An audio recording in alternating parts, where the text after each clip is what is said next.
नमस्कार, capital TV में आपका स्वागत है। मैं हूं आपके साथ सबा शाहिद शेख। मैं आपको बताऊंगी उन 4 नेता, अपराधी, आतंकी और जिहादी के बारे में जो आज चक्रव्यूह में फंसा है। उनके कारनामों को एक्सपोज करूंगी, पूरी डिटेल में इनका कच्चा चिट्ठा खोलूंगी। आज के वो 4 नाम जो चक्रव्यूह में फंसे हैं वो है यूपी के माफिया, दूसरा है अतीक अहमद, तीसरा है साइबर क्राइम, चौथे हैं अखिलेश यादव।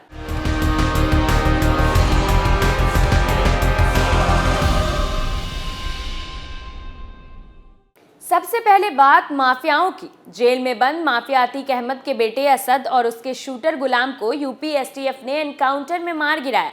उत्तर प्रदेश में योगी आदित्यनाथ के मुख्यमंत्री बनने के बाद से अब तक 183 अपराधी मुठभेड़ में मारे गए। इस सरकार में 6 साल में 10,000 से ज्यादा एनकाउंटर हुए।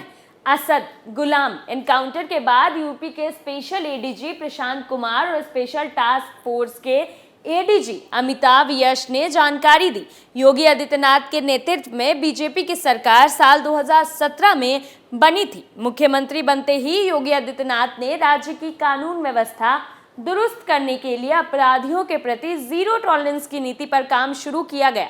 इसके तहत अलग अलग तरीकों से अपराधियों पर शिकंजा कसा गया। मार्च 2017 से लेकर 14 अप्रैल 2023 तक प्रदेश में कुल 10,933 मुठभेड़ हो चुके हैं। इस मुठभेड़ों में 183 अपराधी मार गिराए गए। मुठभेड़ के दौरान जख्मी होने के बाद 5,046 बदमाशों को गिरफ्तार किया गया है। इन मुठभेड़ों में 183 अपराधी मार गिराए गए। मुठभेड़ के दौरान जख्मी होने के बाद 5,046 बदमाशों को गिरफ्तार किया गया है। मुठभेड़ के बाद कुल मिलाकर 348 अपराधी पकड़े गए। दरअसल प्रदेश में सबसे ज्यादा मुठभेड़ मेरठ जोन में हुआ है। पिछले 6 सालों में यहां 3,205 मुठभेड़ हुए। इनमें 64 अपराधियों को मार गिराया गया। वहीं 1,708 अपराधी घायल हुए। मेरठ जोन में 6 सालों में 1 पुलिसकर्मी बलिदान भी हुआ, जबकि 401 घायल हुए। पुलिस ने जोन से 5,967 अपराधियों को पकड़ा है। मेरठ के बाद आगरा में 1,844 एनकाउंटर हुए हैं, जिसमें 14 अपराधी मारे गए। इस दौरान 4,654 अपराधी गिरफ्तार किए गए। आगरा के बाद बरेली में 1,497 मुठभेड़ की घटनाएं हुई है। इनमें 7 अपराधी मारे गए हैं और 3,410 को गिरफ्तार किया गया है। इस जोन में भी 1 पुलिसकर्मी बलिदान हुए। आंकड़ों के मुताबिक पिछले 6 सालों में अपराधियों के खिलाफ इस तरह के अभियानों में कुल 13 पुलिसकर्मी बलिदान हुए। 1,443 पुलिस के जवान घायल हुए। दरअसल सीएम योगी के पहले कार्यकाल के दूसरे साल यानी 2018 में सबसे ज्यादा एनकाउंटर हुए। वहीं सबसे कम एनकाउंटर 2022 में हुए। उल्लेखनीय है कि 2022 के विधानसभा चुनावों में योगी आदित्यनाथ के नेतृत्व में बीजेपी सत्ता में वापसी करने में सफल रही थी। इसकी सबसे बड़ी वजह कानून व्यवस्था में सुधार और अपराधियों के खिलाफ की गई सख्ती ही थी।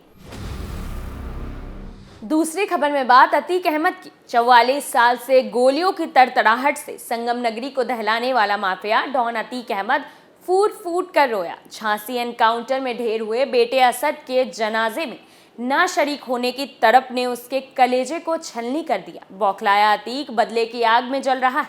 इस बात का अंदाजा यूपी एसटीएफ की पूछताछ में माफिया अतीक अहमद की दी गई चेतावनी से ही लगाया जा सकता है। अब अतीक ने उन पुलिस वालों को भी धमका डाला जिन्होंने उसके बेटे असद को उमेश हत्याकांड में शामिल होने के आरोप में मार गिराया। यूपी एसटीएफ की पूछताछ में अतीक की आंखों में बदले का आग साफ दिख रहा था, साथ ही जुनून साफ झलक रहा था। अतीक ने चेतावनी दी कि मेरे बेटे को गोली मारने वाले पुलिसकर्मी को गद्दी की गर्मी क्या होती है मैं बता दूंगा, एक बार छूटने दो बस। उधर अतीक का भाई मोहम्मद अशरफ भी पुलिस कस्टडी में अपने बदले के तेवर दिखाने से पीछे नहीं हटा। वहीं दूसरी तरफ ईडी ने अतीक अहमद और उसके गुर्गों की संपत्तियों जब्त कर ली है। अतीक अहमद और उनके गुर्गों की बेनामी संपत्तियां ईडी ने जब्त किया है। माफिया अतीक अहमद के 15 ठिकानों पर की गई छापेमारी में अकाउंटेंट सीताराम शुक्ला, खालिद जफर, रिश्तेदार आसिफ जाफरी, पूर्व विधायक शाहीन अख्तर, सीए सौलत हनीफ वकील और बिजनेसमैन संजीव अग्रवाल, दीपक भार्गव के अलावा शाइस्ता परवीन की संपत्तियों को भी जब्त किया गया है। ईडी की छापेमारी में 84 68 लाख कैश, 60 लाख के गोल्ड डायमंड ज्वेलरी, 2.85 करोड़ के कागजात जब्त किए गए। लगातार अतीक अहमद पर कार्रवाई हो रही है। अतीक की मुश्किलें कम होने का नाम ही नहीं ले रही। वहीं शाइस्ता परवीन अब भी फरार चल रही है और अतीक अहमद को अपने अर्श से फर्ज पर आए परिवार की चिंता सता रही है और बेटे को होने का गम अलग अतीक को खाई जा रहा है।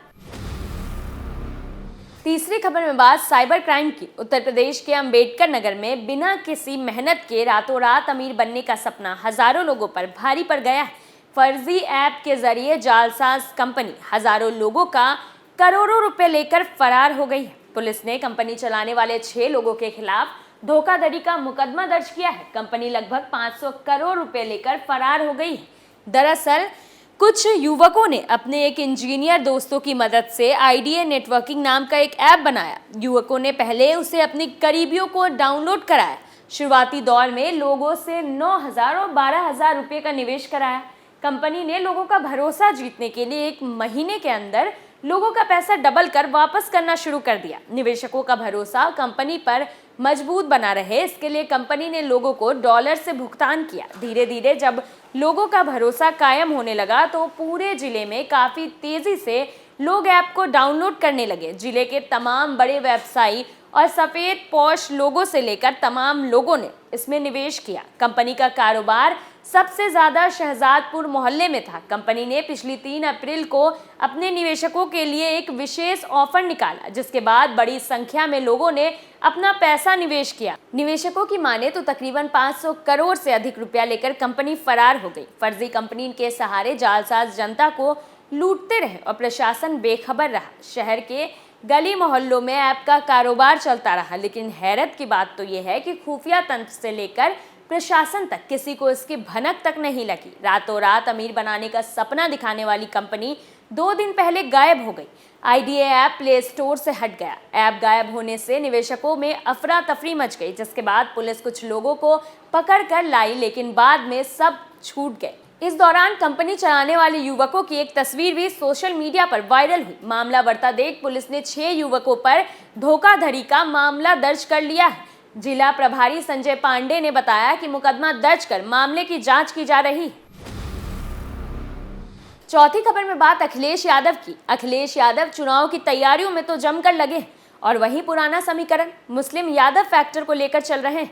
मुस्लिमों को लेकर जंग जारी है। मुस्लिम किसके संग है, इस बात पर घमासान यूपी की राजनीति में छिड़ता रहता है। सपा में मुस्लिमों की बड़ी भागीदारी है, लेकिन फिर भी महाराजगंज जेल में बंद कानपुर के सपा विधायक इरफान सोलंकी की पत्नी नसीम सोलंकी ने कानपुर मेयर का चुनाव लड़ने से सपा प्रमुख अखिलेश यादव को इनकार कर दिया। अखिलेश यादव ने खुद उन्हें चुनाव लड़ने का ऑफर दिया था। इससे पहले नसीम ने अपने पति से जेल में मुलाकात की। इसके बाद उन्होंने अपने पति के विधानसभा क्षेत्र सीतामऊ से 14 वार्डों के संभावित प्रत्याशियों की सूची अखिलेश को सौंप दी। नसीम का कहना है कि पार्टी अध्यक्ष अखिलेश ने मेरे सभी प्रत्याशियों को मंजूरी दे दी है। उन्होंने मेरे लिए कानपुर से मेयर का चुनाव लड़ने का ऑफर दिया था, लेकिन मेरे पति इस समय जेल से बाहर नहीं है, इसलिए मैंने अखिलेश जी से कहा अगर वो बाहर होते तो ठीक होता। अभी मेरी हालात ठीक नहीं है, मैं पार्टी के साथ हूँ। इस लड़ाई में मैं पार्टी को सपोर्ट करूंगी। परिवार मानसिक तनाव से गुजर रहा है। परिवार पहले इरफान सोलंकी की सलामती चाहता है। हालांकि अखिलेश ने उन्हें सोचकर बताने के लिए वक्त भी दिया। इरफान सोलंकी की पत्नी के जरिए अखिलेश यादव चुनाव जीतना चाह रहे थे और अधिक से अधिक मुस्लिम वोट अपनी तरफ खींचना चाह रहे थे। सपा को डर है कहीं मायावती मुस्लिम वोटर्स अपने पाले में न कर ले, क्योंकि मायावती भी लगातार दलित और मुस्लिमों को साधने की कोशिश कर रही है। ऐसे में इरफान सोलंकी की पत्नी के इनकार ने अखिलेश यादव की टेंशन बढ़ा दी है। फिलहाल के लिए चक्रव्यूह में मेरे साथ इतना ही। इन खबरों पर आप अपनी राय हमें कमेंट्स करके जरूर बताएं। तो फिर इजाजत दीजिए, कल फिर कौन किसके चक्रव्यूह में फंसेगा नए मुद्दों के साथ फिर पेश होंगे और दिखाएंगे कई और सनसनीखेज खुलासे। तब तक के लिए देखते रहिए कैपिटल टीवी। नमस्कार।